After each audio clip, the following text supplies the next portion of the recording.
prvom kvartáli bol model Y najpredávanejším autom na planéte. No málo komu je jasné, že je to robot. Ford neodolal a skočil do postele s Teslou, ktorá zaujala pozíciu na vrchu. Dostane za to prístup ku takmer 50 000 nabíjačkám po celom svete, ku ktorým pribúdajú nové každých 13 hodín. I think with the Ford news, that's been the best news so far this year. Ford and Tesla sharing the Tesla charging system, which is, without a question of a doubt, the best system on the planet. I mean, nobody's got anything even close to it. Just ask anybody who's had to drive both types of vehicle, Tesla and everybody else. That one doesn't work. This one isn't working when we plugged in. That one didn't, only at 35 kilowatt rate. This one is not working at all. And the news does not get better for Electrify America. Now it seems as though another, potentially more catastrophic problem can be added to the list.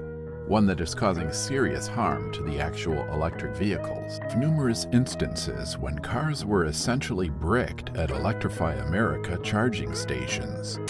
Časom bude Fordu a ďalším licencovať aj svoj software.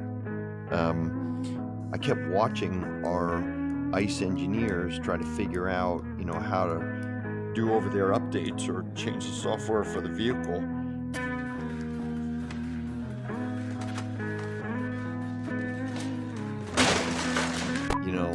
They didn't know. They're not software people. It's shocking to me, how many people are sticking with very old electric architectures and software from other people, Confederacy. It will never work. And no matter how many software engineers they hire, your car's not going to work. You're going to have problems. And if I explain to, the listeners how crazy our software system is and why it's so difficult for legacy car companies to get software right, I'll do it very quickly. So to save probably $500 a vehicle, or let's say 350 quid a vehicle, we farmed out all the modules that control the vehicles to our suppliers because we could bid them against each other. So Bosch would do the body control module, someone else would do the seat control module, someone else would do the engine control module. Right. And we'd have about 150 of these modules of semiconductors all through the car. The problem is the software are all written by, 150 different companies. And they don't talk to each other.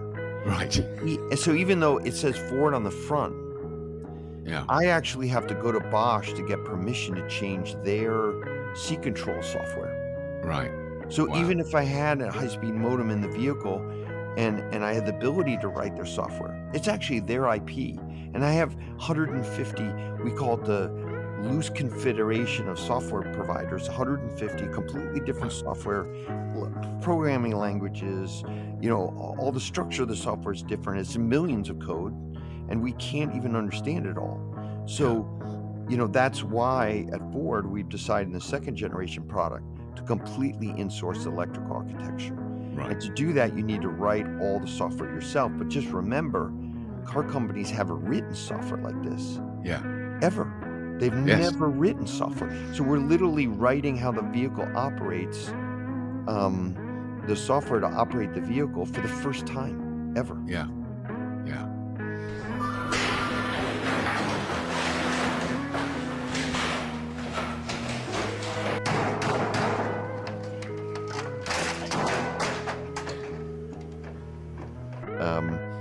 What we've noticed commercially is that most of the established companies are failing in the EV side. They are selling and they're coming up with new models. But when you look at how much they invested, how big the plants were, how much capital they put at risk, and basically, what customers are doing and buying, it's not panning out commercially. So, and the worst is kind of the premium players. What we've learned about electrification is it's actually not about propulsion system, although that's interesting. It's really about what you can do outside of the propulsion system and also the software. So because it's a digital product, and our first generation EVs were analog products. So I don't think you're going That to is see us extraordinary. like others where we're going to be pounding our chest saying we have 27 electric models for all Yeah. customers. No, Right. that's not our strategy.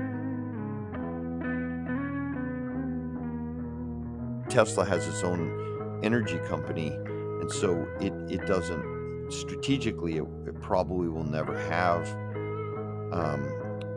two-way charging, Right. because it wants to sell its power walls and Yes. charging system.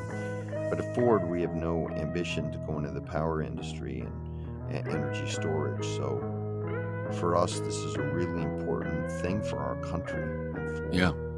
And I've always said that our main competition in the pure electric space is going to be BYD and Geely and Tesla. I mean, that's our Right. competition. It's not General Yeah. Motors. It's not going to be No. BMW or Volkswagen.